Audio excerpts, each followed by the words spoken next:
O enunciado da primeira lei de Mendel.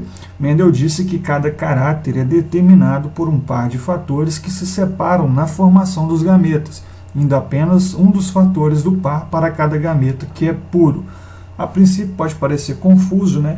Mendel ainda não tinha conhecido, não tinha a oportunidade de conhecer o que a gente conhece hoje, que tem como os alelos, os genes que são expressos. Trazendo esse conhecimento de hoje para aquilo que Mendel disse, a gente poderia substituir a frase dele, né? Dizendo que cada caráter é determinado por um par de alelos que se separam na formação dos gametas, indo apenas um dos alelos do par para cada gameta que é puro. O que o Mendel estava querendo dizer, professor, com isso? Basicamente, gente, o Mendel aqui ele descrevia como é o processo de meiose de um gameta, né? O processo de meiose ele vai gerar gametas no final. E basicamente eu tenho pais aí com um genótipo, né, composto aí um gene composto por alelos. Esses alelos eles vão se separar na formação do gameta, e aí essa combinação desses gametas vai poder gerar indivíduos diferentes. Então, se a gente pegar aqui as ervilhas que Mendel estudou, né, pelo cruzamento de duas ervilhas amarelas heterozigotas, não se preocupe com os termos ainda, nós vamos explicar. Eu tenho aí então um genótipo com um alelo dominante, azão, e um alelo recessivo, azinho, podendo gerar dois tipos de gameta, ou azão ou azinho. Então, observe que os alelos eles se separam, e aí depois eu vou gerar então indivíduos aí com a combinação desses gametas, indivíduos distintos dos pais. Bem, basicamente então, vamos pegar aqui um exemplo, tem um indivíduo homozigoto dominante, ou seja, o homozigoto ele tem os dois alelos semelhantes, né? E dominante porque esses alelos eles têm dominância sobre a outra forma alélica. Vamos falar disso também um pouquinho à frente.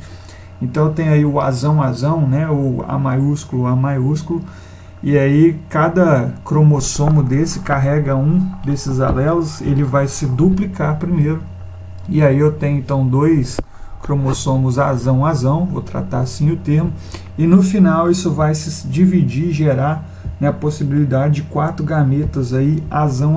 Então observe que o indivíduo azão tem possibilidade de gerar gametas apenas azão, certo? Da mesma forma, se o indivíduo for homozigoto recessivo, aí sim a forma alélica que, né, sofre dominância daquela outra forma alélica anterior, vai ser o mesmo processo. Eu tenho um indivíduo azinho, no final eu vou gerar aí gametas apenas azinho. Já se eu tenho um indivíduo heterozigoto, aí eu tenho um gameta que é azão e outro que é azinho. E aí no final eu posso ver aí que eu tenho a possibilidade de gerar gametas tanto azão quanto azinho. Importante a gente lembrar que o que cruzam são os gametas. E aí por isso a importância de eu gastar esse tempo aqui explicando sobre gametas. Então, se eu tenho, por exemplo, o pai 1 heterozigoto e o pai 2, né, pensando em plantas aí também heterozigoto, eu tenho aí gametas, né, do pai 1 eu posso ter um gameta azão ou um gameta azinho. Do pai 2 a mesma coisa, ou um gameta azão ou um gameta azinho. A possibilidade que eu tenho nos cruzamentos vão ser do cruzamento entre essas gametas. Então, trazendo os gametas dos pais, né, do pai 1 para a coluna e do pai 2 para a linha, eu posso aí fazer o cruzamento das minhas combinações. Então, azão com azão vai dar azão com azinho, e assim sucessivamente. No final, o que eu posso observar, né, num cruzamento entre pais heterozigotos, que 1/4 dos meus indivíduos, ou seja, 1 a cada 4 indivíduos, eles são azão, 2 a cada 4 indivíduos, eles são azinho, e 1 a cada 4 indivíduos são azinho. Ou posso representar também essa frequência aí, né, no formato aí de porcentagem: 25% azão, 50% azinho, 25% azinho. Caso você tenha dificuldade de transformar essa frequência por porcentagem, é importante você dar uma revisada aí nas suas matérias de matemática, fração e porcentagem e frequência. Enfim, basicamente, isso que a gente está falando é o que Mendel observou. Então ele cruzou dois indivíduos heterozigotos, né, postulou aí que cada um dos fatores ou cada um dos alelos eles se separam, né, nos gametas, e aí essa combinação diferente pode gerar aí um padrão. Falando um pouco sobre a dominância do alelo, né, nesse caso a gente pode observar que tem uma predominância da cor amarela sobre a cor verde, já que toda vez que aparece o azão, independente se ele está acompanhado de azão ou de azinho, a cor expressa é amarela. Isso por quê? Porque esse alelo azão ele é dominante sobre o alelo azinho. E aí, com isso, né, a cor amarela se torna dominante. Ou seja, a cor verde, que é expressa pelo azinho, ela só vai aparecer se o genótipo do indivíduo for azinho. Se o azão aparecer, ele vai dominar e a cor amarela vai ser expressa. Então, tendo azinho, a cor é verde. A gente vai dizer que a cor verde é uma característica de herança recessiva, certo? Ou um caráter, né, de herança recessiva. Fenótipo, então, é o quê?